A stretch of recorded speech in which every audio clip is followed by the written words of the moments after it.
సమాజ ప్రగతికి అత్యంత అవసరమైన గ్రంథాలయాలు గత కొన్ని దశాబ్దాలుగా తీవ్ర నిర్లక్ష్యానికి గురవుతున్నాయి. ఆదరణ కోల్పోతున్న గ్రంథాలయ వ్యవస్థ పునరుజ్జీవమే లక్ష్యంగా ఏపీ గ్రంథాలయ పునర్వికాస ఉద్యమ వేదిక ఆధ్వర్యంలో నేడు విజయవాడలో సదస్సు నిర్వహించనున్నారు. విజయవాడలోని మాకినేని బసవపున్నయ్య విజ్ఞాన వేదికలో సదస్సు నిర్వహించనున్నారు.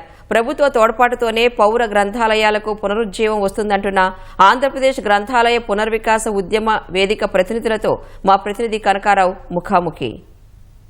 గ్రంథాలయాల్ని ఆధునిక దేవాలయాలు అంటారు. అలాంటి గ్రంథాలయాలు ప్రస్తుతం నిర్వీర్యం అవుతున్నాయి. అంటే చదివేవారి సంఖ్య తగ్గుతుంది. దాంతోపాటు వాటికి రావాల్సిన నిధులు కేటాయించడంలో కూడా కొంత నిర్లక్ష్యం జరుగుతుంది. ఈ తరుణంలో ఆంధ్రప్రదేశ్ గ్రంథాలయ పునర్వికాస ఉద్యమ వేదిక నడుం కట్టింది. విజయవాడలో సదస్సు, రాష్ట్ర స్థాయి సదస్సు నిర్వహిస్తున్నారు. సంఘం నాయకులు అంతా ఉన్నారు. వారిని అడిగి తెలుసుకుందాం. సార్ చెప్పండి, ప్రధానంగా ఈ గ్రంథాలయ ఉద్యమం ప్రత్యేకత ఏంటి, అలాగే ఈ నిధులు కేటాయించాల్సిన ఆవశ్యకత ఏంటి? ఒక దేశ ఆర్థిక, రాజకీయ, సామాజిక వ్యక్తిత్వ వికాసానికి గ్రంథాలయాలు చాలా అవసరం. స్వతంత్రోద్యమ కాలంలో మొట్టమొదటిసారిగా ఇదే విజయవాడ వేదికగా 1914 ఏప్రిల్ 10వ తారీఖున రామ్మోహన్ రాయ్ పుస్తక భాండాగారంలో ఒక పెద్ద సదస్సు జరిగింది. ఆ సదస్సులో గ్రంథాలయాల ఆవశ్యకత, స్వతంత్రోద్యమానికి ఏ విధంగా ఊపిరిపోయాలి ఈ గ్రంథాలయాలు, అదేవిధంగా సామాజిక వికాసానికి ఏ విధంగా ఉపయోగించాలి, అప్పుడు ఉన్నటువంటి అస్పృశ్యతను ఏ విధంగా నివారించుకోవాలి, తర్వాత విద్యా వ్యాప్తి ఎలా చేయాలి, స్వతంత్రోద్యమానికి ఏ విధంగా సమాయత్తం చేయాలన్న ఆలోచనలతో ప్రారంభమైనటువంటి ఉద్యమం అయ్యంకి వెంకటరమణయ్య, తర్వాత మాడపాటి హనుమంతరావు, తర్వాత పాతూరు నాగభూషణం గారు, అయ్యంకి వెంకటరమణయ్య గారితో పాటు అనేక మంది ఈ ఉద్యమంలో పాల్పంచుకుని వాడవాడలా విస్తరింపజేశారు. క్రమంగా మన స్వతంత్రం వచ్చిన తర్వాత గ్రంథాలయాలు నిర్వర్తించిన పాత్రను గుర్తుంచుకొని అది సుదీర్ఘకాలం ఒక ఉద్యమంలాగా ఎప్పుడూ సామాజికంగా జరగాల్సిన ఉద్యమంగా పెద్దలు భావించి దీనికి 1960లో ఆంధ్రప్రదేశ్ గ్రంథాలయ చట్టం కూడా ఏర్పాటు చేయడం జరిగింది. ఆ చట్టంలో ప్రత్యేకించి ఈ గ్రంథాలయాలకి ఒక నిధులు కూడా ఏర్పాటు చేసి వాటి అభివృద్ధికి బాగా జరిగేలాగా చేయాలని ఆ రోజు ప్రభుత్వాలు నిర్ణయిస్తే, ఇప్పుడు ప్రభుత్వాలు, ఆ తర్వాత వచ్చినటువంటి ప్రభుత్వాలు ఆ గ్రంథాలయ ఉద్యమ లక్ష్యాన్ని పట్టించుకోకుండా, ఆ గ్రంథాలయాల పట్ల ఆదరణ చూపించకుండా పోవటం వలన క్రమంగా సన్నగిల్లి ఇవాళ రాష్ట్రంలో గ్రంథాలయాల మూతపడే దుస్థితికి వచ్చింది. ఆ సందర్భంలోనే మేము ఈ ఉద్యమాన్ని ప్రారంభించాల్సి వచ్చింది. ప్రధానంగా గ్రంథాలయాలు సాహిత్య కేంద్రాలుగా కూడా తయారవ్వాలి. రచయితలకు కూడా అవి పెద్ద వేదికలు కావాలి. అటువంటి పరిస్థితుల్లోనే సాహిత్యం ప్రజల దగ్గరికి వెళుతుంది.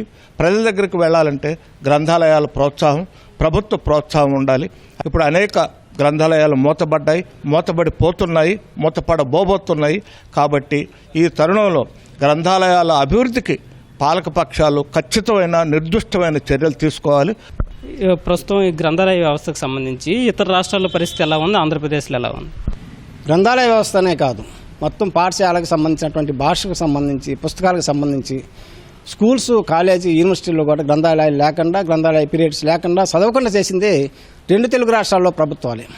గత 7 సంవత్సరాల క్రితం 1000 లైబ్రరీస్ అదనంగా పెంచారు కేరళలో. అందుట్లో భాగంగానే వాళ్ళ గ్రంథాలయాలకు కూడా పుస్తకాలు కొనడానికి కూడా బడ్జెట్ కేటాయించి సాహిత్యాన్ని వాళ్ళు ప్రోత్సహిస్తున్నారు. ఇదే విధంగా కర్ణాటక గవర్నమెంట్ కూడా చేస్తుంది. తెలుగులో ప్రత్యేకంగా లైబ్రరీ వ్యవస్థని, పుస్తక వ్యవస్థని నాశనం చేసింది గవర్నమెంటు. దీనికి వాళ్ళే కాకతాళీయంగా కావాలని వాళ్ళు దానికై చేసింది కాదు, తెలియక చేసింది కాదు. ఆంధ్ర రాష్ట్రంలో, తెలుగు రాష్ట్రాల్లో రాజకీయాలు చాలా పతనమైనవి. ఇది ఇప్పుడున్న పరిస్థితుల్లో మేధావులు, రచయితలు, కవులు, కళాకారులు, విద్యావేత్తలు సహించలేక దీన్ని ఒక ఉద్యమంలాగా తీసుకొచ్చి గవర్నమెంట్ ముందు డిమాండ్ చేయాలని చెప్పి తీసుకొస్తున్నాం. సార్ చెప్పండి, అసలు గ్రంథాలయ సెస్ వసూలు చేస్తున్నారు, అయితే ఎంతవరకు కేటాయిస్తున్నారు? నిధులు ఇంకా పెండింగ్లో ఉన్నాయని అంటున్నారు, దాని పరిస్థితి ఏంటి? యాక్చువల్గా డైరెక్ట్గా సెస్ అనేది 8%, ఆస్తి పనులు 8% కడతాంటే అవి డైరెక్ట్గా జిల్లా గ్రంథాలయ సంస్థలకు జంప్ అట్లా. ఏ కార్పొరేషన్ కలెక్ట్ చేసింది వాళ్ళే వాడుకుంటున్నారు తప్ప జిల్లా గ్రంథాలయ సంస్థలకి జమ వేయట్లా. అదే డైరెక్ట్గా కనుక జమ వేస్తే ఇంత నిర్వీర్యం అయ్యేవి కాదు గ్రంథాలయ సంస్థలో. దానికి ఒక యాక్షన్ ఏదైనా పరిశీలించి తప్పనిసరిగా నిధులు జిల్లా గ్రంథాలయ జమ చేసే ఏర్పాటు ఉండాలి. ఒక జిల్లా గ్రంథాలయ సంస్థకి చైర్మన్కి జీతం నెలకు 3 లక్షలు ఉంటే, అంటే సంవత్సరానికి 3,60,00,000 జీతం తీసుకుంటాడు జిల్లా గ్రంథాలయ సంస్థ చైర్మన్. 10 ఏళ్లలో ఎంతండి? 10 ఏళ్ళలో 3,60,00,000 అతని జీతం అయితే 10 ఏళ్ళలో ఒక జిల్లా గ్రంథాలయ సంస్థ 50 లక్షల పుస్తకాలు కూడా కొందాం. దీన్ని సరైన విధానాన్ని రూపకల్పన చేయకపోతే గవర్నమెంటు ఈ గ్రంథాలయాలు ఇంకా నిర్వీర్యం అవుతాయి. సాహిత్యం, సామాజిక రంగాల్లో పుస్తకాలు చదివే వాళ్ళు ఇంకా తగ్గిపోతారు. ఇవన్నీ తీర్మానాల రూపంలో పెట్టి మేము అధికారుల్ని, ప్రభుత్వాన్ని దృష్టికి తీసుకొచ్చి వీటికి పరిష్కార మార్గాలని చూపమని కోరుతున్నాం. ఇది ఆంధ్రప్రదేశ్ గ్రంథాలయ పునర్వికాస ఉద్యమ వేదిక నాయకులు చెబుతున్న మాటలు. కెమెరామెన్ భాస్కర్తో కనకారావు, ఈటీవీ న్యూస్, విజయవాడ నుంచి.